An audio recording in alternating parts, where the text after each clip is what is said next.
We begin by squaring off the ends of our pine framing using our trusty hand miter saw. It's a bit long for our guide, but this will only take 6 to mark each one. Right, that's in line. These are the frame pieces. It's really important to get the ends square, so the miter saw comes in very handy for that. So we've cut the long pieces, now we've got the short ones to go. Yep. Okay, ready?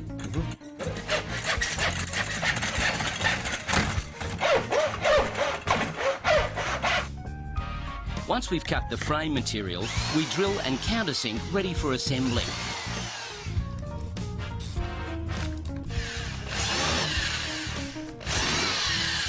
We countersunk the holes so we can get the screws nice and deep and fill over them before we finish it off.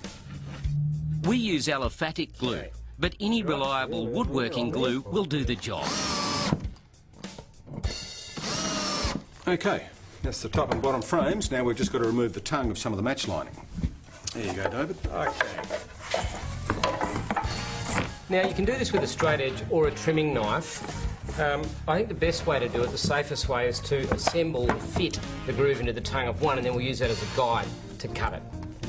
Can I just push that into place, Dean? I use the tongue and groove of the match lining as a guide to trim the edge. This will provide a nice clean bullnose finish for the shelves and top.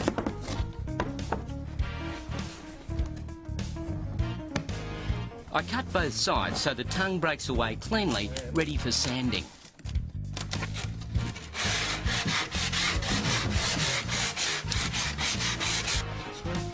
Sometimes they go well, sometimes they don't. We'll give that a tap in a minute. We then assemble the tongue and groove pine using a piece of waste timber to protect the edge from the hammer.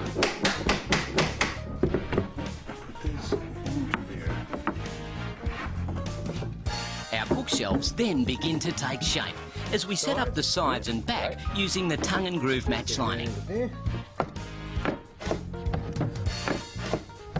That's good. To help square it off and to be able to assemble it accurately, we're going to use the top as a spacer. So we'll just fit that in there, David, and then tip it up on its top. You right? Yep. By placing the top in position in the outer frame, it allows us to position and fix the inner top frame to the right height.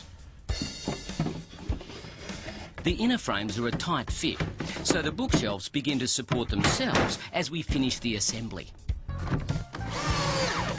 Then we turn the bookshelves over and fit the bottom inner frame. If we just flush that front off. We check for square, then measure and mark the position of the additional shelves.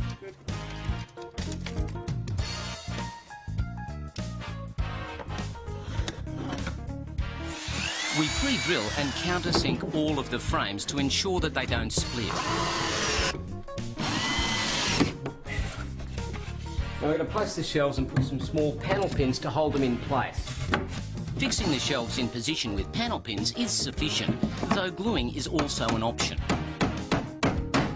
Okay, we've pre-cut and pre-nailed the quad that's going to be the mouldings top and bottom. Just run a bead of glue across the back of them and fit them.